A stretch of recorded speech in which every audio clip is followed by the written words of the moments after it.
وہ قوم جو اپنی طاقت پر کہ کہتی تھی کون ہے ہم سے زیادہ طاقتور، ان کے شہر اتنے عظیم تھے کہ تاریخ میں کوئی نہیں دیکھ سکتا تھا، مگر پھر ایک ایسا طوفان آیا جو 8 دن اور 7 راتیں چلتا رہا اور وہ سب کچھ صرف ریت میں بدل گیا۔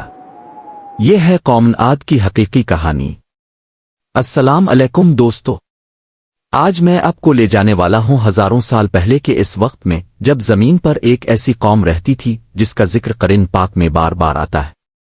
یہ کہانی ہے غرور کی، انکار کی اور پھر اللہ کی عظمت کا مشاہدہ کرنے کی۔ قوم عاد یمن اور عمان کے درمیان احقاف کے علاقے میں رہتی تھی۔ یہ وہ لوگ تھے جو پہلے حضرت نوح علیہ السلام کے بعد آئے۔ اللہ نے انہیں بے مثال طاقت اور قوت دی تھی۔ ان کا قد لمبا تھا، جسم طاقتور تھا۔ وہ ایسے پہاڑوں کو کاٹ کر شاندار عمارتیں بناتے تھے جن کا تصور بھی مشکل ہے۔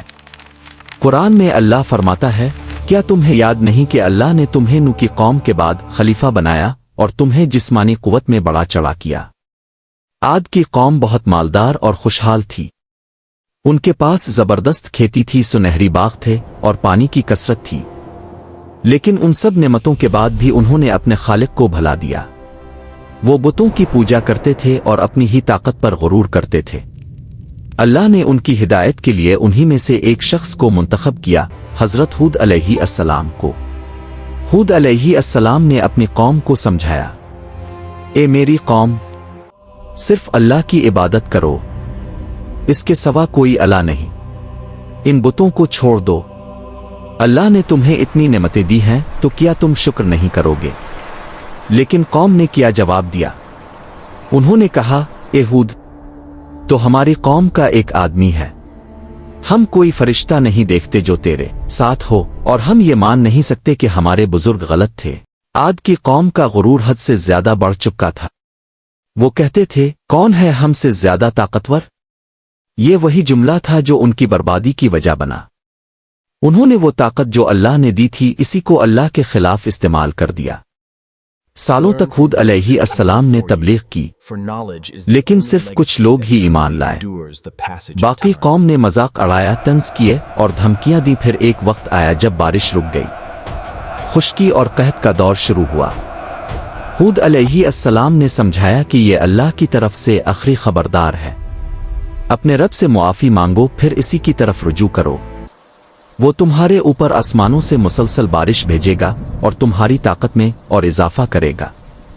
لیکن عاد کی قوم نے پھر بھی انکار کیا۔ ایک دن انہوں نے آسمان کی طرف دیکھا اور کہا، یہ تو بارش کا بادل ہے جو ہماری طرف آ رہا ہے۔ لیکن ہود علیہ السلام نے فرمایا، نہیں، یہ وہ چیز ہے جسے تم جلدی مانگ رہے تھے، یہ ایک آندھی ہے جس میں دردناک عذاب ہے۔